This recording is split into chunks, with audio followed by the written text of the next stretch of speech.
Hello, everyone.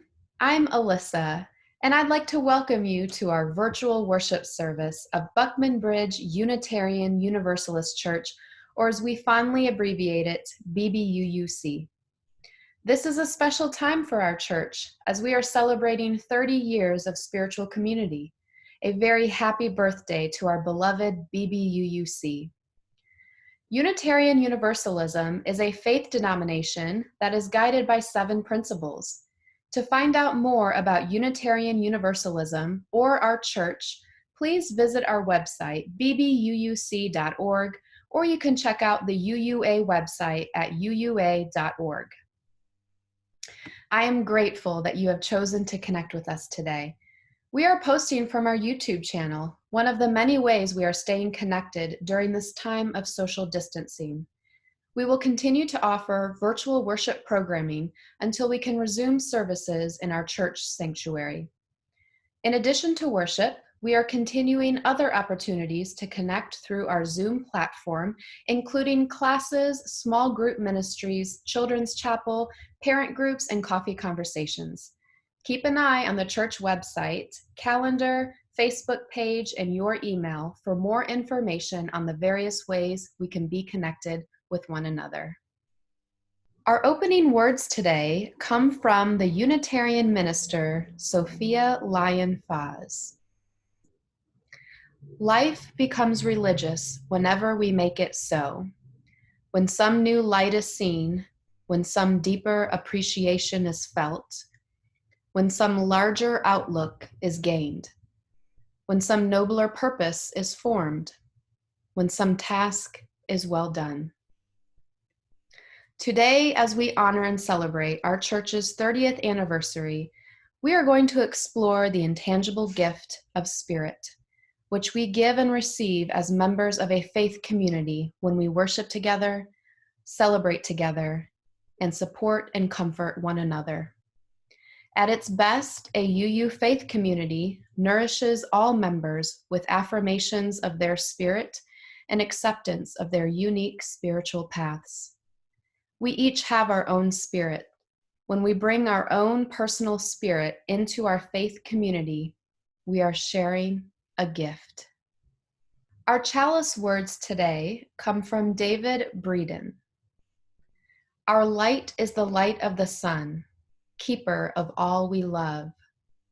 Our light is the light of the earth, provider of sustenance. Our light is the light of all living things, life precious like our own. Our light is the light of each of us, bound together in need and hope.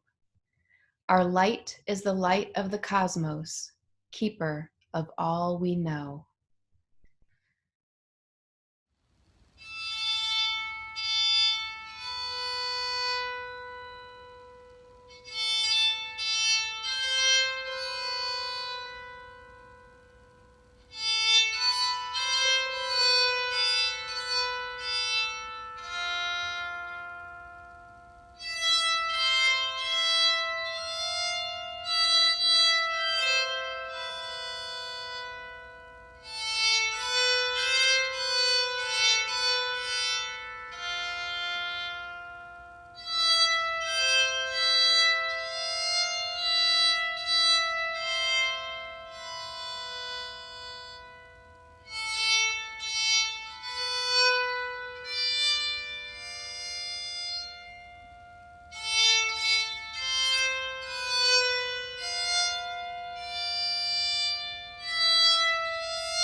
Sharing our joys and concerns with each other is one of the beauties of our community.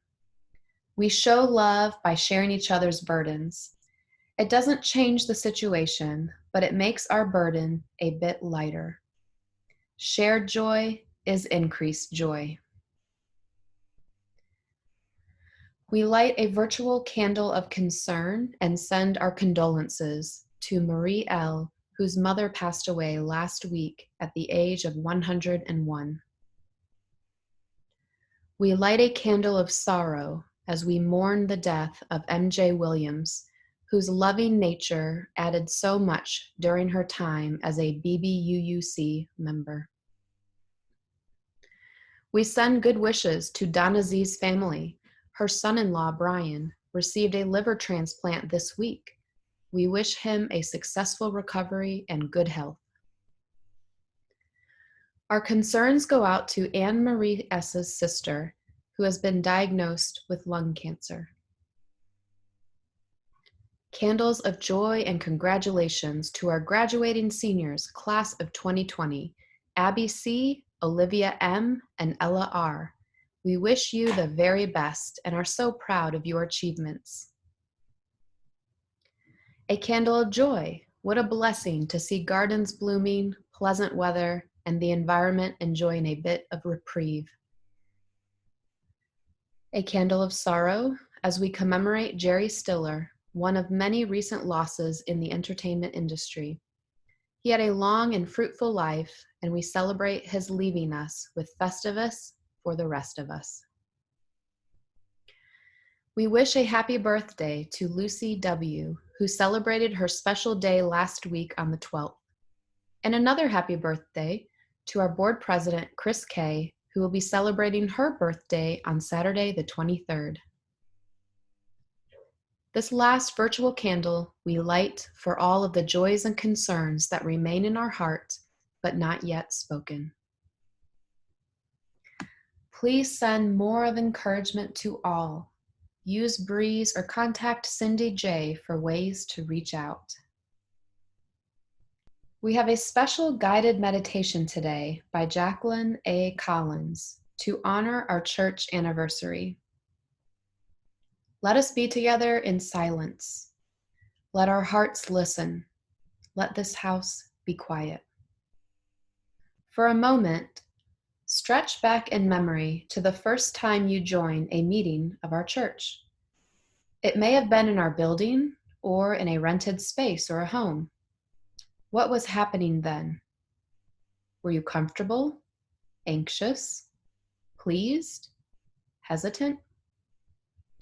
Remember those moments. Who are the first people you met? Along the way, between that first time and now, what are the most intimate friendships you have formed? Feel the warmth of this community. From back then to now, what have been the important events of your life? The rites of passage, birth, dedication, coming of age, weddings, separation, divorce, death. All what a religious community is privileged to encompass, the connection between people living on this earth. So now, consider the influence of this community on you and your children.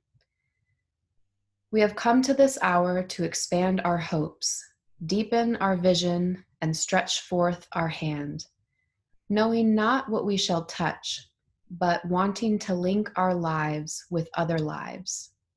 We have come to give and to receive. May the flame of our chalice continue to light our way and warm our heart.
As Heather Christensen writes, Unitarian Universalism is a grand vision of a world filled with peace and justice, love and joy. That vision is embodied in a few large congregations, numerous mid-sized congregations, and many, many small congregations. No matter its size, every congregation depends on each of its members. Each one of you, by your commitment of time, energy, and resources, helps make that grand vision real. Individually and together, we are Unitarian Universalists, building a world filled with peace and justice, love and joy. While we are unable to pass the plate in person, we will gratefully accept your virtual offering. We are pleased to announce that today's offering will all be contributed to our congregation's Emergency Caring Fund. This fund gives our members anonymous financial help if assistance is needed related to illness, disability, death, loss of income, or act of nature. The fund has been in operation since the early days of our congregation and has helped many of our members and their families through rough patches.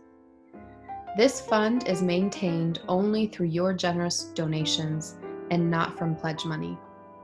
To make an offering, simply go to the link in the description below to access our PayPal giving fund and give any amount, whatever you are able to share. Your contributions are most appreciated.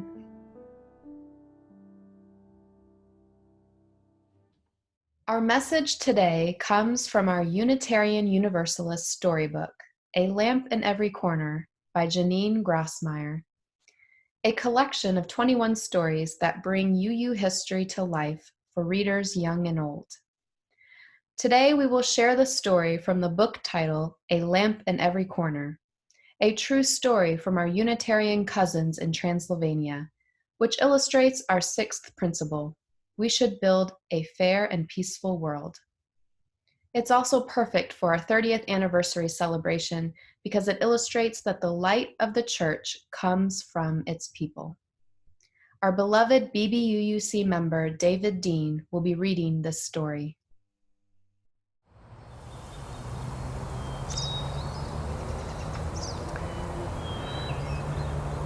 Many years ago, in the land of Transylvania, in a mountain valley watered by quick rushing streams and shadowed by great forests of beech trees, there was a village of small wooden houses with dark shingled roofs.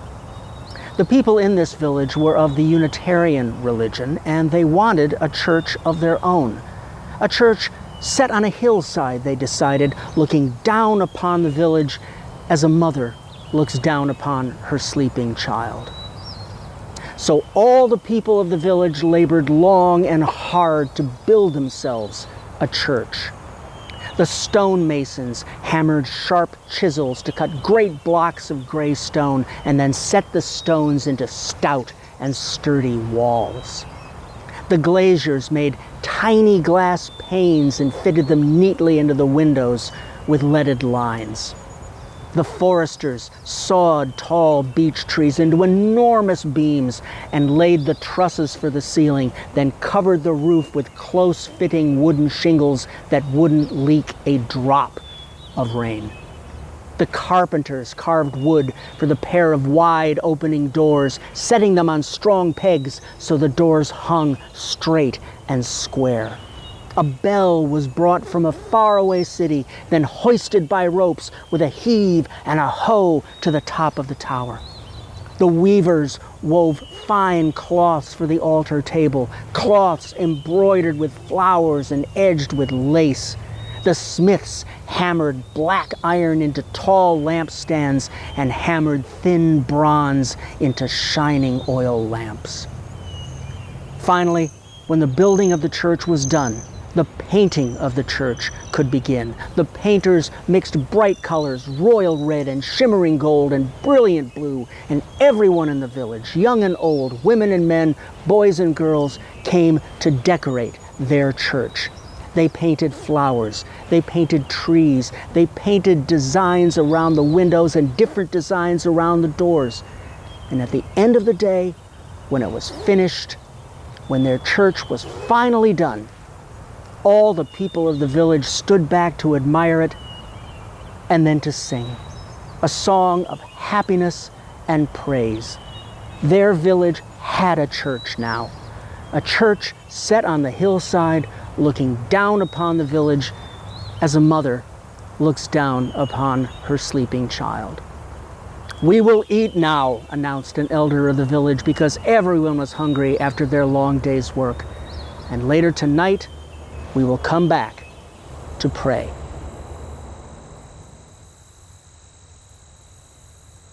So the people of the village went down the hillside to their homes and their suppers, all except one little girl named Zora and her father, who stayed behind. They had brought their own bread and cheese. They ate their food slowly, sitting on the grass on the hillside and admiring their new church with its strong stone walls, its tall tower, and its magnificent bell. After they had eaten, they went back inside, opening those carved wooden doors to go into the gloriously painted sanctuary inside. "Oh, look, Father," Zora cried, running from picture to picture with her footsteps echoing off the stone walls.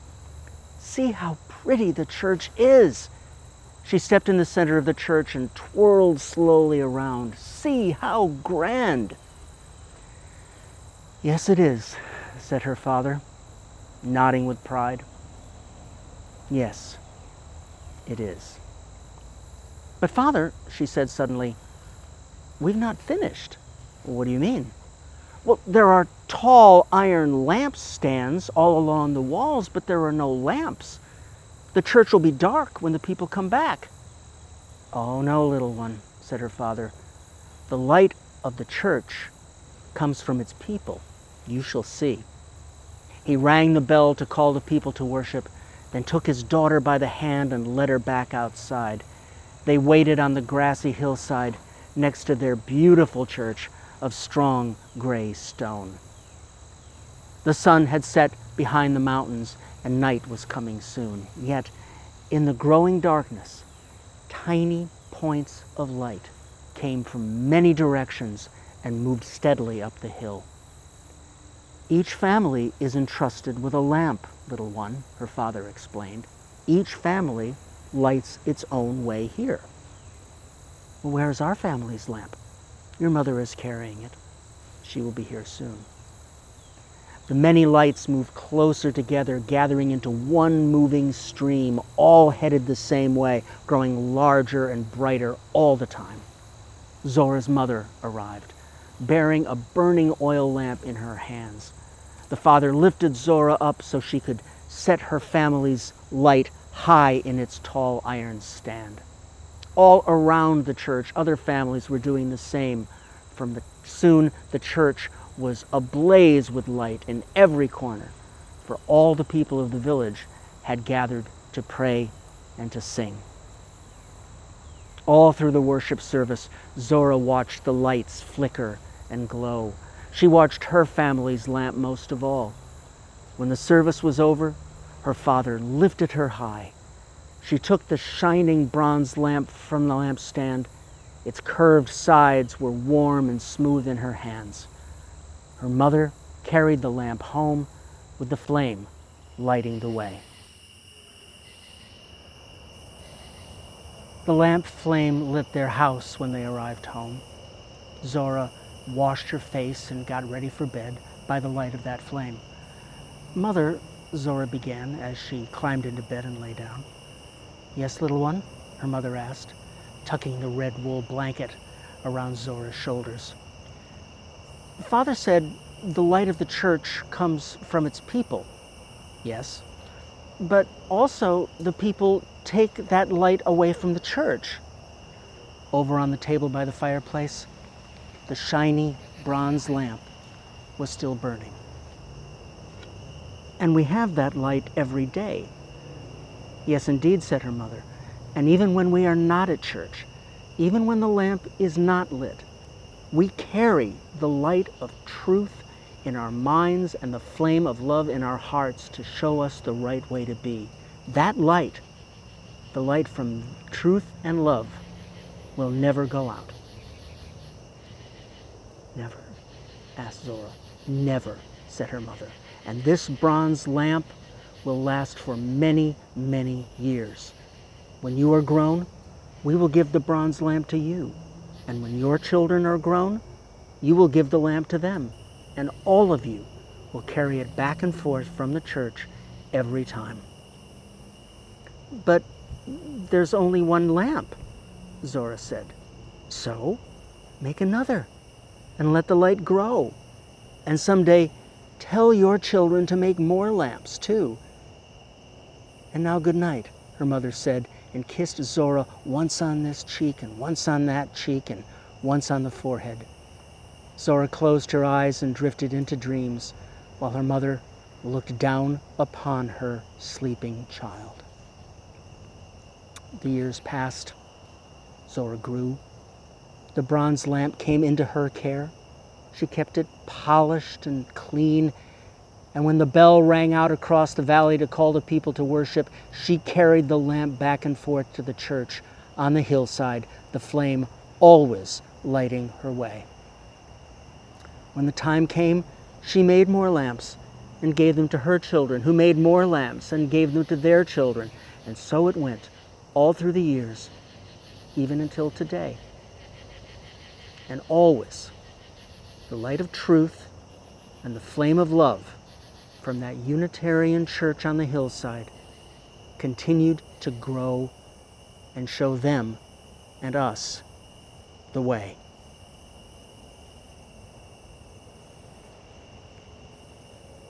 Happy anniversary.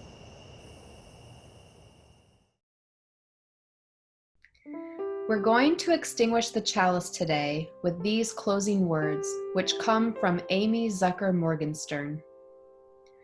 When we take fire from our chalice, it does not become less, it becomes more. And so we extinguish our chalice, but we take its light and warmth with us, multiplying their powers by all of our lives and sharing it with the world. May it be so. Go in peace. Thank you for being with us today.